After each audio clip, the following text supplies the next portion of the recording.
இப்போது புதிய அறிமுகம் ஆச்சி ஹோட்டல் சாம்பார் 50 கிராம் ரூபாய் 20 மட்டுமே. 2025-26 நிதியாண்டில் முதல் 9 மாதங்களில் தமிழக அரசின் சொந்த வரி வருவாய் 16% வீழ்ச்சியடைந்ததற்கு திமுகவின் நிர்வாக திறமையின்மைதான் காரணம் என்று பாமக தலைவர் அன்புமணி குற்றம் சாட்டியுள்ளார். விவரங்களோடு இணைகிறார் செய்தியாளர் பாண்டியராஜன். வணக்கம், விவரங்களை சொல்லலாம்.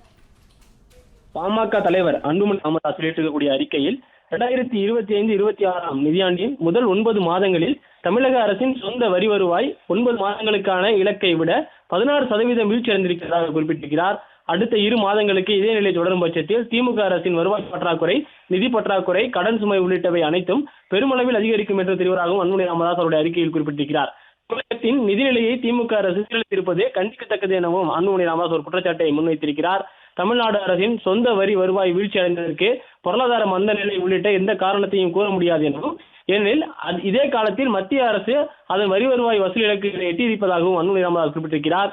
அதன் பயனாக மத்திய அரசின் வரி வருவாயில் தமிழ்நாட்டுக்கு வழங்க வேண்டிய ரூபாய் 43,516 கோடியில் சுமார் 98% தொகையை, அதாவது 42,346 கோடியை தமிழக அரசுக்கு விடுவித்திருப்பதாகவும், அப்படியானால் வரி வருவாய் வீழ்ச்சிக்கு திமுக அரசின் நிர்வாக திறமையின்மைதான் முதன்மையான காரணம் எனவும் அன்புமணி ராமதாஸ் குற்றச்சாட்டை முன்வைத்திருக்கிறார். இதனால் நடப்பாண்டில் தமிழ்நாடு அரசு வாங்க திட்டமிட்டிருந்த மொத்த கடனின் அளவு 1.62 லட்சம் கோடியில் இருந்து சுமார் 2 லட்சம் கோடி என்ற அளவுக்கு அதிகரிக்கும் என எதிர்பார்க்கப்படுவதாகவும் அன்புமணி ராமதாஸ் குறிப்பிட்டிருக்கிறார்.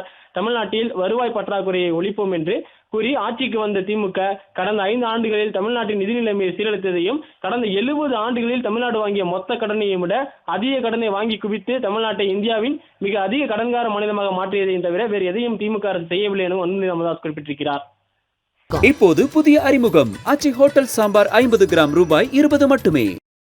பிளே ஸ்டோர் மற்றும் ஆப் ஸ்டோரில் இருந்து பாலிமர் செயலியை QR கோடு மூலம் பதிவிறக்கம் செய்யுங்கள். செய்திகளை உடனுக்குடன் பெறுங்கள்.